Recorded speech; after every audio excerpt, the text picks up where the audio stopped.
Bonjour à tous et bienvenue dans cette nouvelle vidéo d'actualité cyclisme. Aujourd'hui, je vais vous donner quels sont pour moi les 5 grands favoris pour remporter le Tour de France en 2020. C'est par la foule paloise, Julien Alaphilippe qui va aller chercher la victoire d'étape, qui va s'imposer aujourd'hui à Pau et qui a même creusé l'écart sur Geraint Thomas dans le final. Regardez l'avance d'Alaphilippe, 14 secondes d'avance. A partir du 1er août, retour de la saison cycliste 2020, on a pu assister à de nombreuses courses magnifiques comme la Route d'Occitanie, le Tour de l'Ain ou le Critérium du Dauphiné qui nous ont permis d'en savoir plus sur l'état de forme des prétendants à la victoire finale du Tour de France. Et aujourd'hui, à moins d'un jour du grand départ de la Grande Boucle, j'ai décidé de vous donner quels sont pour moi les 5 grands favoris pour entrer dans la légende et remporter la 107e édition du Tour de France. Mais avant de commencer, comme d'habitude, mon avis est seulement subjectif, c'est donc normal que vous ne soyez pas d'accord avec moi, et si c'est le cas, je vous invite à le dire dans l'espace commentaire. Ceci étant dit, on n'attend pas une minute de plus, c'est parti pour la présentation de mon favori numéro 5, le néerlandais Tom Dumoulin.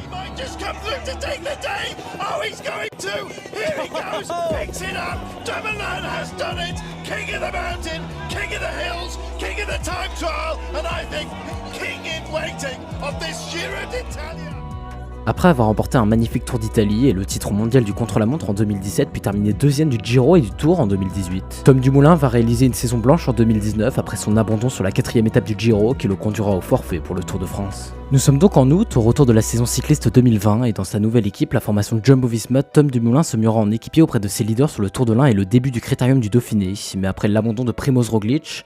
le néerlandais reprendra le statut de capitaine de son équipe et parviendra à terminer 7ème du classement général, à seulement 2 minutes du vainqueur, Daniel Martinez. Sur le Tour 2020, si Primoz Roglic n'est pas à 100% suite à sa chute sur le Dauphiné, Tom Dumoulin pourrait être un très beau leader de rechange pour la formation Jumbo-Visma et selon moi réellement ambitionner un podium au vu de sa forme croissante depuis le retour de la saison. 83e du Tour en 2015, 21e en 2016, 15e en 2017 et enfin au pied du podium 4e en 2019, Emmanuel Buchmann a progressé linéairement au fil de sa carrière. Et encore en 2020, l'Allemand était parmi les meilleurs sur le Critérium du Dauphiné, 3e du classement général avant son abandon sur la 4e étape.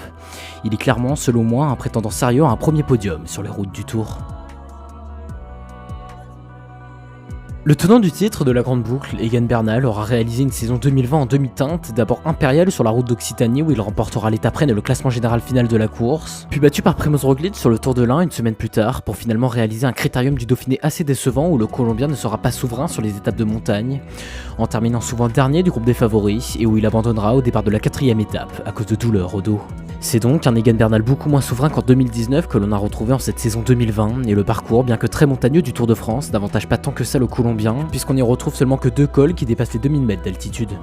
Sur le Tour 2020, je vois bien Bernal aller chercher un 2e podium bien épaulé par Pavel Sivakov et Richard Carapaz pour sa 3e participation. Thibaut Pinot a réalisé selon moi un retour de saison parfait en étant monté en puissance au fil des courses auxquelles il a participé, d'abord dominé par Egan Bernal sur la route d'Occitanie, puis pratiquement à son meilleur niveau sur le Critérium du Dauphiné en rivalisant presque avec Primoz Roglic, mais après l'abandon du Slovène, le franc-comtois, maillot jaune virtuel sur les épaules, n'a pas supporté le poids de la course, s'est démuni dans la dernière étape du Dauphiné et a finalement échappé la victoire finale de l'épreuve au Colombien Daniel Martinez pour 30 secondes. Sur le Tour 2020, si Thibaut Pinot retrouve une très bonne équipe et ne craque pas mentalement, je pense réellement qu'il pourrait se battre pour la conquête du maillot jaune. Tout comme Emmanuel Buchmann, Primoz Roglic a lui aussi progressé linéairement au fil de sa carrière professionnelle, d'abord vainqueur d'une étape de montagne sur le Tour de France 2017, puis 4e du classement général de la Grande Boucle en 2018, le Slovène remportera finalement son premier grand tour un an plus tard en 2019, le Tour d'Espagne. En 2020, on le sait, Primoz Roglic aura écrasé la concurrence sur toutes les courses auxquelles il aura participé, mais sa chute sur la 4e étape du Critérium du Dauphiné remet en question son statut de grand favori du Tour de France. Selon moi, le Slovène reste le prétendant numéro 1 à la victoire finale de la Grande Boucle, mais de toute façon, on saura très vite si sa chute aura eu une conséquence sur son état de forme. Pour conclure, cette année sur le Tour, on a énormément de favoris et outsiders pour la victoire finale, avec également Tadej Pogacar, Nairo Quintana, Mikel Landa, Romain Bardet, Daniel Martinez et j'en passe. J'ai vraiment hâte d'être demain pour enfin le grand départ d'un Tour de France 2020, tant attendu.